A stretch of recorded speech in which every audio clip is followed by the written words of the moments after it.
नमस्कार, आदाब, सत श्री अकाल।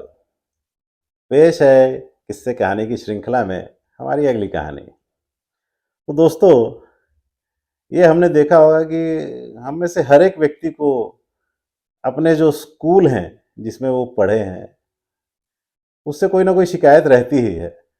ऐसा हुआ कि एक विद्यार्थी कई साल के बाद अपने स्कूल में आया। उसने एक पत्र लिखा प्रिंसिपल को, मौजूदा जो प्रिंसिपल उस वक्त थे, कि मुझे मेरे स्कूल ने कुछ सिखाया नहीं। मुझे जो 10 साल मैं यहाँ पढ़ा, मेरी फीस वापस की जाए, क्योंकि इस विद्यालय से मुझे कुछ प्राप्त हुआ नहीं। प्रिंसिपल साहब चक्कर में पड़ गए। तुरंत मीटिंग बुलाई गई। जो अध्यापक उस वक्त स्कूल में थे जब वो विद्यार्थी पढ़ रहा था, उनसे सलाह मशवरा किया गया। उन्होंने भी बताया कि ये ऐसा क्यों कह रहा है, हम बता नहीं सकते। अजीब समस्या पैदा हो गई।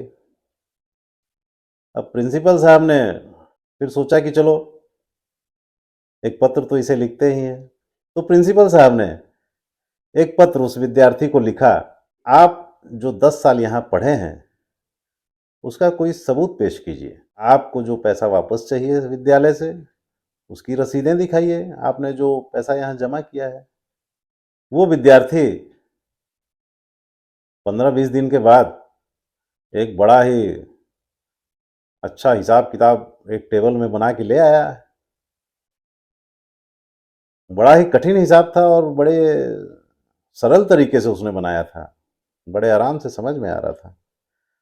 प्रिंसिपल साहब ने देखा, से पूछा, भाई ये इतना कठिन हिसाब ये बनाया किसने? तो विद्यार्थी ने कहा, मैंने बनाया है। तो बोले, तब तो आपका केस खारिज हो जाता है।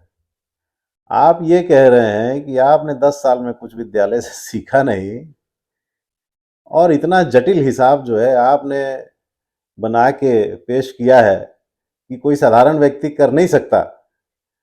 तो इसलिए आपका केस तो बनता ही नहीं है, आपकी जो अर्जी है वो खारिज की जाती है। तो दोस्तों, ऐसा कभी कभी हो जाता है।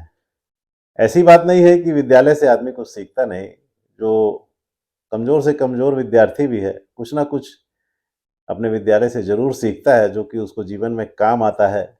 और उस समय जो उसको पढ़ाया गया होता है, वो उसके जीवन में कहीं ना कहीं तो जरूर लागू होता है, और तभी वो व्यक्ति सफल व्यक्ति बन पाता है।